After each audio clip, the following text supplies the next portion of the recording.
the night that Heart Cry International was birthed, I was attending a missions conference in Harbor Springs, Michigan with my husband, and they were singing the song, "Ask of Me, and I will give the nations as an inheritance for you." And when they were singing the song, I knew, God, you're calling me to something more. You're calling me to make a greater commitment than what I've been doing, going on short-term mission trips and just helping children once or twice a year overseas. I sensed the Holy Spirit just birthing something in my heart, but I didn't know exactly what it was.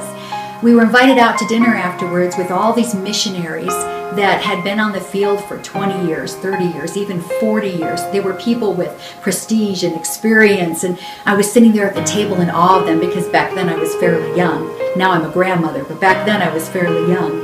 And listening to all of their stories about the mission field, but slowly the topic came around to the epidemic problem of street children happening all over the world.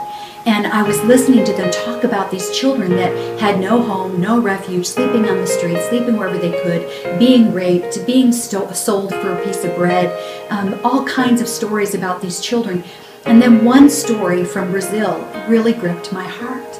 And it was a story of shopkeepers. And the shopkeepers were hiring gunmen to go out at night and shoot these children as if they were dogs on the street. Just destroy them. Because they were tired of them stealing. They were tired of them bothering them and breaking their things and causing them grief, so they just hired gunmen to go out and shoot them down. And when I heard that, something rose up on the inside of me, and out of my mouth came, "So what are you doing about it?" And this hush came at the table. I felt so sorry for my husband in that moment. Here I'd put my foot in the mouth again. They're all seasoned, and what do I know? I've gone on a few mission trips.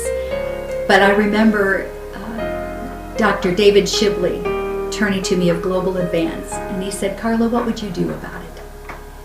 And up from my spirit came this idea, this plan, which is now Heart Cry International.